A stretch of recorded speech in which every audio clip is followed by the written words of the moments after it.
चलिए, मित्राणि नमः संस्कृताय। चलिए हम अपनी क्लास स्टार्ट करते हैं। चलिए बच्चों, आइए क्या देखते हैं हम क्या पढ़ रहे थे, यानी कि हम क्या पढ़ रहे हैं, समास। तो पिछले वीडियोस में हमने आपको बताया था समास। समास का अर्थ क्या बताया था हमने, संक्षिप्त, यानी कि पदों को संक्षिप्त करना। पदों के जो बीच में विभक्तियां हैं उनका क्या कर देते हैं, हम लोप कर देते हैं। उसी को हम क्या कहेंगे, यानी कि समास। दो पदों के बीच में जो विभक्तियों का लोप हो जाता है उसको कहते हैं हम समास। तो समसनम समासः, यानी कि समझना मतलब छोटा करना। अब समास के हमने आपको भेद बताए थे, तो समास के भेद कितने थे, 6। कितने भेद हैं, 6। कौन कौन से हैं, देखिए अव्यय भाव समास बता दिया, यानी कि जिसका अव्यय पद हो। तो अव्यय पद क्या है, वो नपुंसक लिंग में हो जाता है अव्यय मिलने के बाद। अर्थात यानी कि जो हमारा क्या है, उपसर्ग होना चाहिए उसमें, और जो शब्द हैं वो अव्यय, यानी कि वो क्या है, उनको अव्यय पदों को लगने के बाद हमारा जो पूरा पद है वो क्या हो जाता है, अव्यय। उसका अपने पद का विग्रह नहीं होता है, केवल उसका जो पद है उसी का हम अर्थ कर देते हैं, मतलब उसमें अपने पद में कोई विग्रह नहीं होता है। तो वो स्वपद, अपने पद में विग्रह, अस्वपद यानी कि पद में विग्रह न होना। ठीक है, तो अव्यय भाव के समास हमने उदाहरण हमने देख लिए थे, जैसे आजन्म, जन्म से लेकर, उपग्रहम, उपग्रह, या अनुविष्णु, उपकृष्णम, कृष्ण के पास, ऐसे करके बहुत सारे, यानी कि आगे जो प्रत्यक्षम, आंखों के सामने। तो ये सब किस चीज के उदाहरण थे, हमारे अव्यय भाव समास के। उसके बाद हमने देखा था तत्पुरुष समास। तत्पुरुष समास में क्या होता है, यानी कि जो अव्यय भाव समास था उसमें क्या होता है, कौन सा पद प्रधान होता है, यानी कि पूर्व पद। तो पद होते हैं पूर्व पद, और अब ये तत्पुरुष में कौन सा पद प्रधान होता है, उत्तर। अब तत्पुरुष में क्या चल रहा है, हमारा विभक्तियां चल रही हैं, विभक्तियां होती हैं, यानी कि जो विभक्ति उस शब्द में होगी वही विभक्ति क्या होगी, समास, वही समास हो जाता है। अब जैसे अभी तक हमने कौन कौन सी, प्रथम विभक्ति का होता नहीं है, क्योंकि कर्ता को छोड़ करके बाकी सारी विभक्तियां तत्पुरुष समास में आती हैं। तो हमने कौन कौन सी पढ़ ली थी, द्वितीय। द्वितीय विभक्ति का चिन्ह क्या था हमारा, को। क्या था द्वितीय विभक्ति का चिन्ह, को, यानी कि कर्म। सबसे पहले कर्ता प्रथम विभक्ति में, द्वितीय में क्या था, कर्म। कर्म का था को, यानी कि को, ग्राम, गांव को, ग्राम गत, यानी कि गांव को, गत माने गया, गांव को। तो को जहां पर आएगा, यानी कि को चिन्ह जहां पर आ जाएगा वही हमारा कौन सा हो जाएगा, द्वितीय तत्पुरुष समास। उसके बाद हमारा क्या था, तृतीय पढ़ा हमने, यानी कि जैसे हम कर हस्त, यानी कि कलमेन हस्त, तो हाथ में क्या है, कलम। सूरकृत, सूर के द्वारा लिखा गया, यानी कि किसी भी चीज की सहायता से हम काम करते हैं उसी में हम कौन सी लगाते हैं, जैसे पिता के साथ, क्या, जन, पिता के साथ, तो यानी कि पिता के साथ किसी चीज के साथ से काम करते हैं, सहयोग से, उसी को हम करण कहते हैं, की सहायता से काम करना। ठीक है, अब हमारा क्या है, यहाँ पर आएगी चतुर्थी विभक्ति। कल हमने कौन सी विभक्ति तक पढ़ लिए थे, आपको हमने कल समझाया था, चतुर्थी भी पढ़ ली थी हमने। कौन सी विभक्ति पढ़ ली थी कल हमने, चतुर्थी विभक्ति।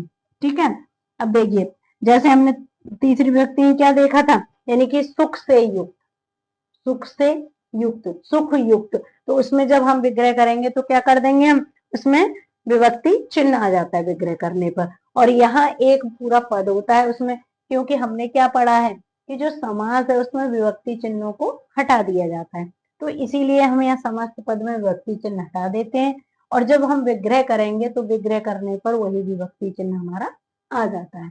अब देखिए हम कौन सी विभक्ति तक पढ़ चुके थे, हम यानी कि चतुर्थी विभक्ति तक पढ़ चुके थे। कौन सी विभक्ति तक पढ़ चुके थे हम, चतुर्थी विभक्ति तक। अब हम चलते हैं कौन सी विभक्ति पर, पंचमी विभक्ति।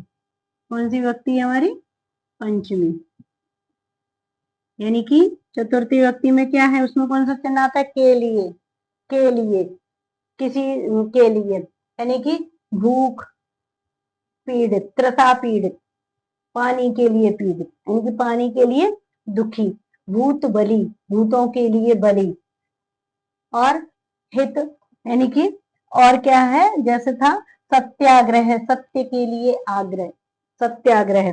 ठीक है, धन लोभ, धन के लिए लोभ, हवन सामग्री, हवन के लिए सामग्री। तो जो के लिए चिन्ह आया तो इसलिए हमारा वहां पे कौन सा समास हो गया था, चतुर्थी तत्पुरुष समास। अब हम चलते हैं पंचमी। अब पंचमी का चिन्ह क्या होता है, पहले हमने आप लोगों को बताए थे, यानी कि जितने भी जो भी बच्चे बड़े जो भी देख रहे हैं, तो हमने कारक चिन्ह याद किया करवाए थे आपको। यानी कि पिछले वीडियोज में हम अपने क्या करवा चुके हैं आपको, कारक चिन्ह। क्या याद करा चुके हैं, कारक चिन्ह। तो आप कारक चिन्ह देखेंगे तभी समझ में आएगा। से अलग, से अलग। अब देखिए, जैसे हमने तृतीया विभक्ति का पढ़ा था, यानी कि करण, उसका भी चिन्ह क्या था हमारा, से द्वारा, वहां से के द्वारा है, और यहाँ से अलग। अब से अलग से मतलब है इसमें पंचमी विभक्ति में आएगा कोई चीज बिल्कुल अलग हो जाए। जैसे पेड़ है, पेड़ से पत्ता गिर गया तो वो अलग हो गया, तो इसीलिए हम पेड़ से, उसमें कौन सी विभक्ति आ गई हमारा, पंचमी विभक्ति। आगे समझ में।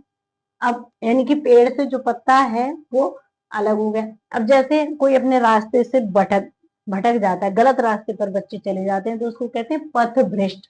यानी कि पथ से अलग होना, हमें जाना इधर है और इधर चले जा रहे हैं हम, तो क्या हो गया, वो अलग हो गया ना। और अलग होने के कारण ही क्या होगा हमारा, यानी कि अलग चले गए तो वो क्या है, यही यहीं पर हम कौन सी विभक्ति लगा देंगे, अपनी पंचमी विभक्ति। समझ में आ रहा है आपको, यानी कि वही हम कौन सी विभक्ति लगा देंगे, पंचमी विभक्ति। ठीक है। अब देखिए यहाँ पे समास विग्रह, समास विग्रह देखो। ठीक है, आगे आपको समझ में। अब देखिए जैसे हमें यहाँ पे क्या है, देखिए पंचमी विभक्ति में क्या लिखेंगे, चोर भय। क्या लिखना है हमें, चोर भय, चोर भय। तो अब इसका हम अर्थ निकालेंगे तो क्या निकलेगा, चोर से भय। क्या निकलेगा, चोर से भय, चोर भय, चोर से भय। ठीक है, आगे आपको समझ में, यानी कि चोर से भय। तो अब आपने देखा यहाँ पे कौन सी विभक्ति आ गई, से, यानी कि तो चोर से भय लग रहा है ना, तो इसीलिए हम क्या हो गए, अलग हो गए, चोर भय। और फिर है वृक्ष पतित, वृक्ष पतित क्या, यानी कि पेड़ से गिरा, पेड़ से गिरा,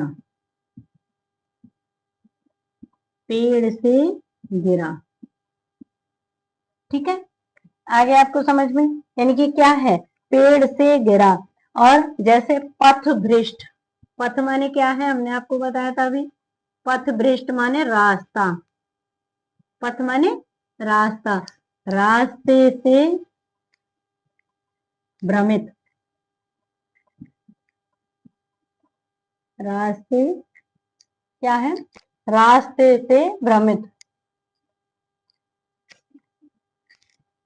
पथ से भ्रष्ट, रास्ते से भ्रष्ट। ठीक है, भ्रष्ट। आगे आपको समझ में, रास्ते से क्या है, वो भ्रष्ट हो गया, यानी कि भटक गया है। ठीक है, अब ऐसे ही क्या है, धर्म भ्रष्ट। क्या है, धर्म भ्रष्ट, धर्म से भ्रष्ट। क्या है, धर्म,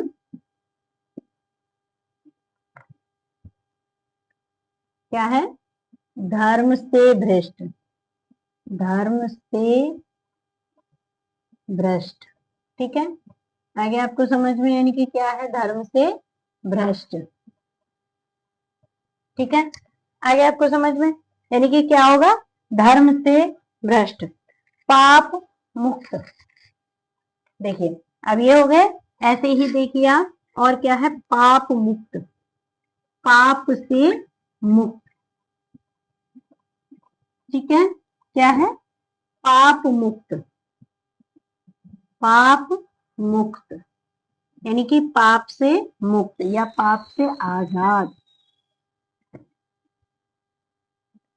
पाप से आजाद। मुक्त का मतलब क्या होता है? आजाद होना मतलब खोल देना। तो पाप मुक्त हो गया, पाप से मुक्त या पाप से आजाद हो गया, पाप से दूर हो गया, पाप उसके समाप्त हो गए। देश निर्वासित, जैसे देखिए देश निर्वासित, निर्वासित तो देश से निकाला गया, देश से, देश से निकाला गया, निकाला गया। निर्वासित मतलब निकालना। अब देश से उसको क्या कर दिया हमने? अलग कर दिया, तो देश निर्वासित। ठीक है, आगे आपको समझ में, यानी कि अब क्या है ये समझ में आ रहे हैं आप लोगों को? देखिए जैसे वृक्षपत हो गया, अब राज्य च्युत यानी कि रोग मुक्त। क्या? रोग मुक्त। मुक्त माने ये बताते हैं, यानी कि रोग से मुक्त। क्या होगा? रोग से मुक्त, यानी कि बीमारी से अलग हो गए, बीमारी सही हो गई, तो हो गया रोग से मुक्त। ठीक है, रोग से मुक्त। तो ये पंचमी विभक्ति आपको समझ में आ गई होगी, यानी कि पंचमी विभक्ति का अर्थ यही है, किसी चीज से बिल्कुल से क्या होना? अलग होना। समझ में आ गया? यानी कि किसी चीज से हम दूर हो जाते हैं, किसी चीज से हम अलग हो जाते हैं, उसी में हम कौन सी विभक्ति लगाएंगे? पंचमी विभक्ति। ठीक है, अब चलिए हम चलते हैं अपनी षष्ठी विभक्ति पर। कौन सी विभक्ति पर? षष्ठी विभक्ति पर। किसमें चलते हैं हम? षष्ठी विभक्ति पर। अब देखिए षष्ठी विभक्ति, षष्ठी विभक्ति में क्या है? उसका चिन्ह क्या है षष्ठी विभक्ति का? यानी कि का की के रा री रे। क्या है उसका चिन्ह? क्या है?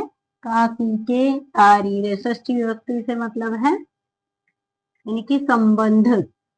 षष्ठी विभक्ति में क्या आता है हमारा? संबंध। क्या आता है? संबंध। यहाँ आएगा का की के, काकी के की तरह से काकी के, रारी रे, नानी ने, ये कोई भी वर्ड आ सकते हैं आदि। ठीक है, रारी रे आदि,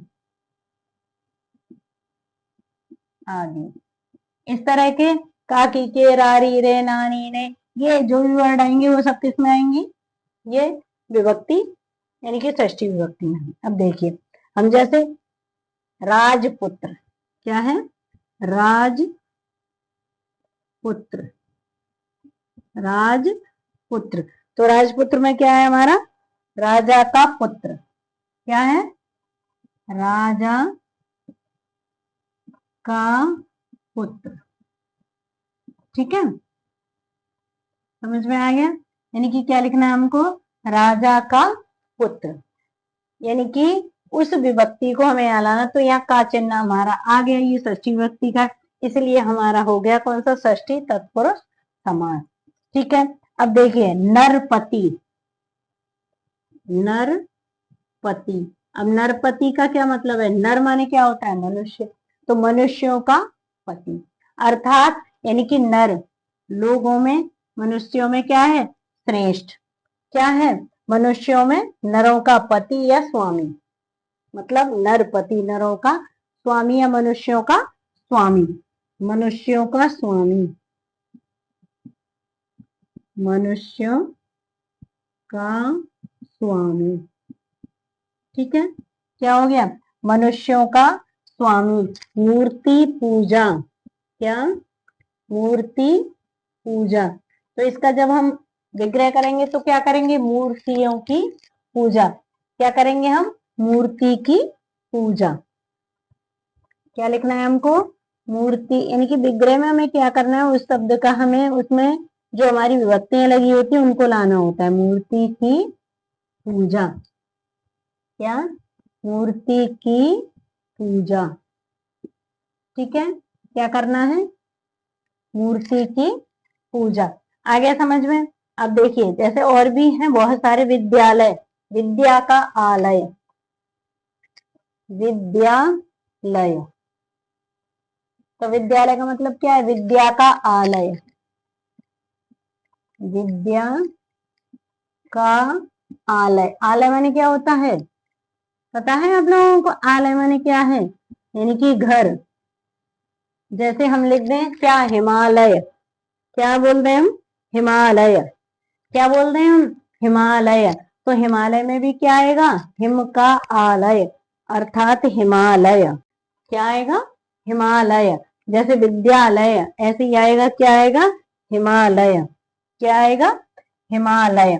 अब देखिए, ये हो गया। अब देखिए आगे और भी बहुत सारे उदाहरण हैं। देखिए षष्ठी विभक्ति के और भी हम देखते हैं।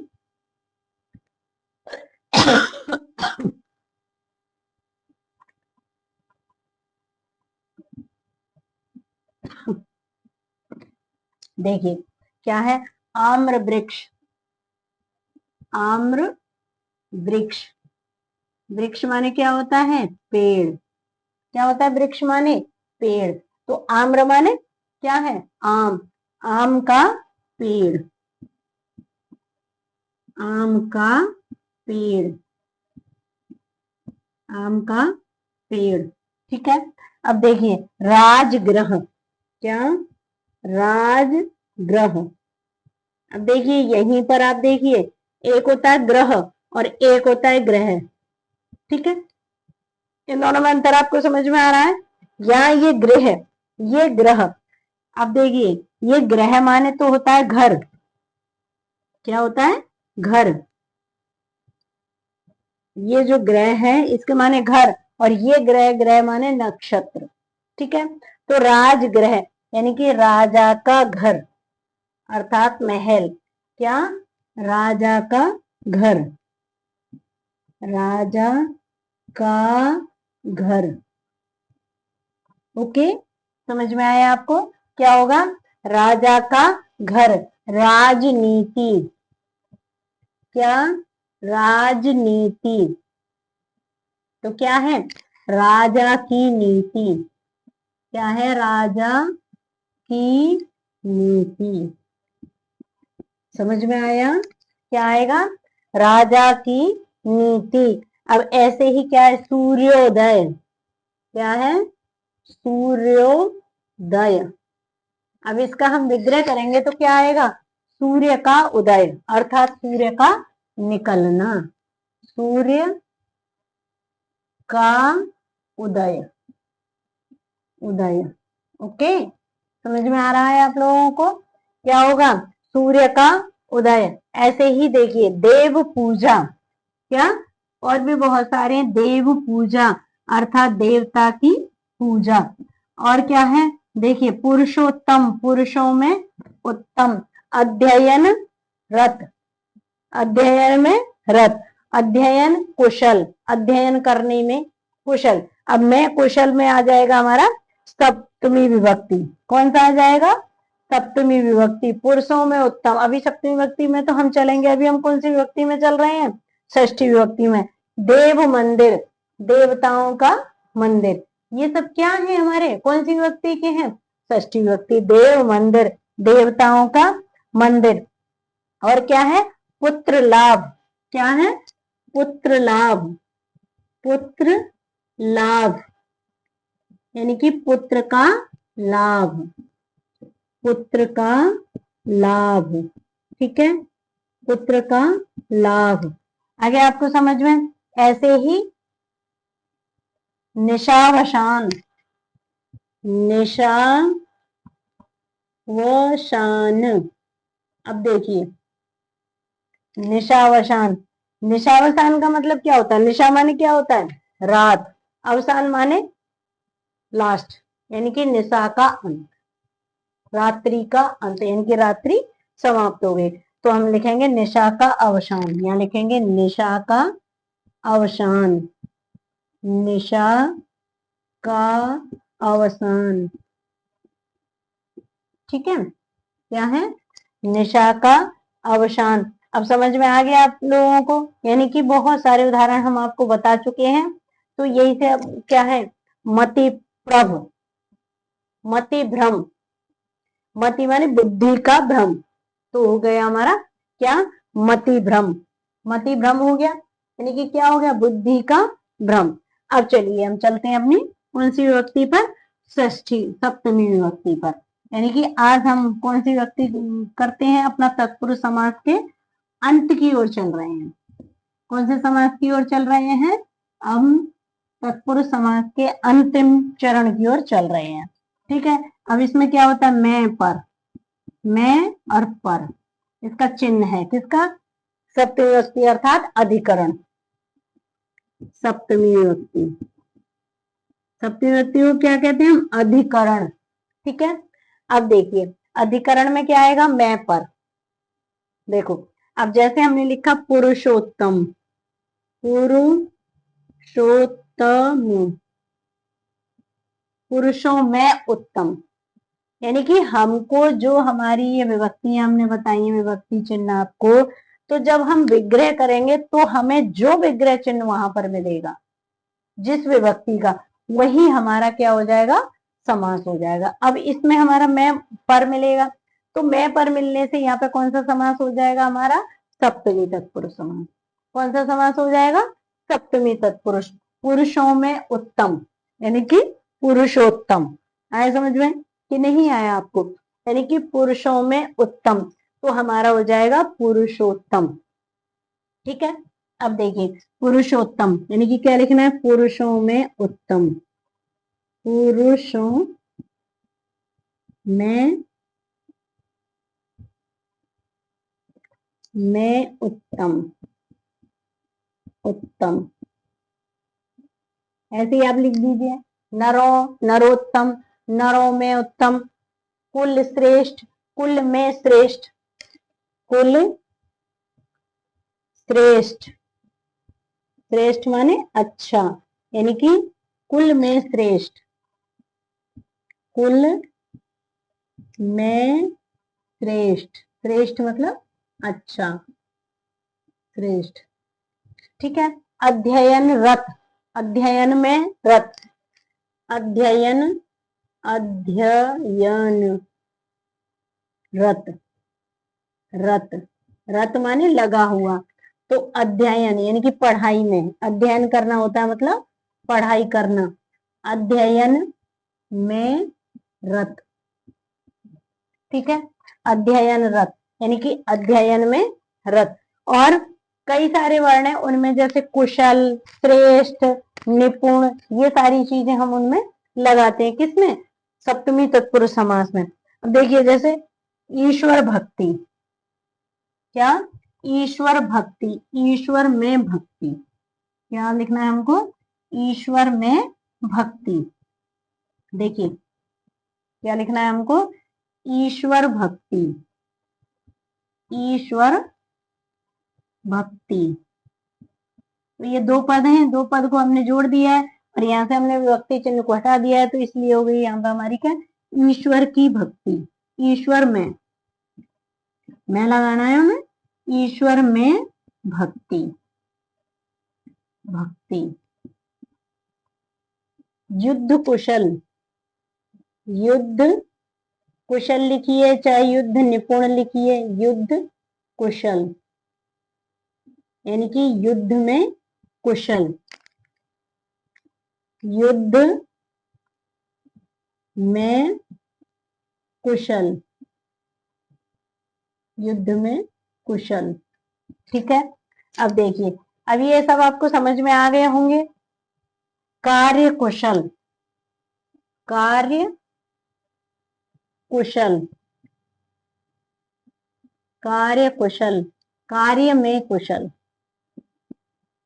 कार्य में कुशल, कुशल। ऐसे ही घुड़सवार, घोड़े पर सवार। ठीक है, क्या होगा, घुड़सवार, घुड़सवार का मतलब क्या होगा, घोड़े पर सवार। समझ में आ रहा है आपको, यानी कि जिस भी चीज में हम, में हमारा आएगा, उसी में हमारा कौन सा समास होगा, वही समास हो जाएगा उसमें, यानी कि तत्पुरुष समास। ठीक है, अगर वहां पर हमारा सप्तमी विभक्ति में चिन्ह आ रहा है तो सप्तमी विभक्ति तत्पुरुष समास हो जाएगा, अगर हमारा द्वितीय विभक्ति में आ रहा है तो द्वितीय विभक्ति हो जाएगा, तृतीया में आ रहा है तो तृतीया हो जाएगा, चतुर्थी में आ रहा है तो चतुर्थी में हो जाएगा। अभी ये हम आपको यानी कि समास जो है हमारा तत्पुरुष समास, सारी विभक्ति हमने आपको समझा दी है। उसके एक बार चिन्ह और देख लीजिए। वैसे तो हम पीछे कारक विभक्ति में सारे चिन्ह आपको बता चुके हैं, और ये सब हमने एक एक करके आपको विभक्तियां सभी समझा दी हैं। कोई विभक्ति अगर समझ, कार्य दक्ष, कार्य में दक्ष, ऐसे करके बहुत सारे, यानी कि इनके बहुत सारे उदाहरण हैं, हमने ये आपको समझाई दिए हैं उदाहरण। अगर और कोई उदाहरण है या आपको समझ में नहीं आ रहे हो तो आप कमेंट बॉक्स में लिख सकते हैं, कमेंट करके पूछ सकते हैं हमसे कि इसमें कौन सा समास होगा, वो हम आपको बता देंगे। तो आप हमारे चैनल पर आइए, देखिए क्या क्या हमने अच्छे अच्छे वीडियो डाल रखे हैं उसमें पढ़ने के, यानी कि आपको और कौन से और किस तरह के आपको वीडियो पसंद है, पढ़ाई से संबंधित जो भी आपको या धार्मिक, जो भी आपको अच्छे लगते हैं, जिस प्रकार के भी वीडियोस, आप हमें कमेंट बॉक्स में कमेंट कर सकते हैं। फिर हम आपके उन सब बातों को ध्यान रखेंगे और इसी तरह के वीडियोस हम आपको भेज देंगे। अब देखिए, जैसे प्रथमा विभक्ति का क्या चिन्ह होता है, प्रथमा क्या था उसमें, यानी कि कर्ता, तो कर्ता में क्या आएगा, ने, ठीक है। द्वितीया, ये क्या है, द्वितीया, तो द्वितीया में क्या आएगा, कर्म, कर्म का चिन्ह कौन सा होता है, को।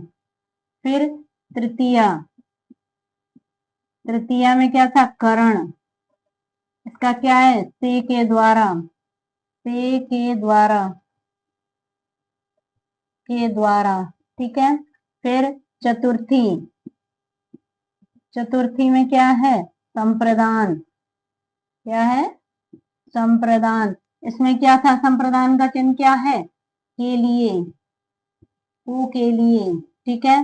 फिर पंचमी, पंचमी में क्या है हमारा, अपादान, अपादान, अपादान का चिन्ह क्या था, से अलग, से अलग, ठीक है। फिर षष्ठी, षष्ठी विभक्ति में क्या था, संबंध, संबंध में क्या है हमारा, का की के, का की के, रा री रे, ये सब आते हैं। उसके बाद अधिकरण, सप्तमी, क्या आएगा, सप्तमी, सप्तमी में क्या है, अधिकरण, अधिकरण का भी चिन्ह हमने अभी अभी आपको बताया क्या है, मैं पर, मैं पर। और संबोधन में हे हो अरे, संबोधन, संबोधन में क्या आता है, हे हो अरे, हे हो अरे, ठीक है। ये हमारे कारक चिन्ह हो गए, ठीक। अब यानी कि ये हमारे क्या हो गए, कारक हो गए, कारक, ये इनके चिन्ह हैं। अभी तत्पुरुष समास में इसके कुछ भेद भी हैं, यानी कि वैसे जो 12वीं तक के बच्चे उनके लिए भेदों की आवश्यकता नहीं है, लेकिन फिर भी हम आपको भेद इसके समझा देंगे एक बार, इनके कौन कौन से भेद होते हैं। तो उन भेदों को जानने के लिए आप हमारे वीडियो से जुड़ें, यानी कि लाइक करें एंड शेयर करें। और भी जो आपके यार दोस्त हैं, जो भी बच्चे हैं, जो भी पढ़ना चाहते हैं, बड़े हैं छोटे हैं, यानी कि जो भी इन चीजों को सीखना चाहते हैं, ग्रामर को अच्छी तरह से सीखना चाहते हैं, यानी कि स्टार्टिंग से लेकर के और लास्ट तक, ग्रामर में जो जो है, हिंदी की ग्रामर, संस्कृत की ग्रामर, यानी कि जो जनरली 9th से और 12th तक के बच्चों के लिए आवश्यक है, वो सारी ग्रामर हम आपको इसी चैनल पर करवाएंगे। तो इसलिए हमारे चैनल को सब्सक्राइब करें, लाइक एंड शेयर करें। धन्यवाद।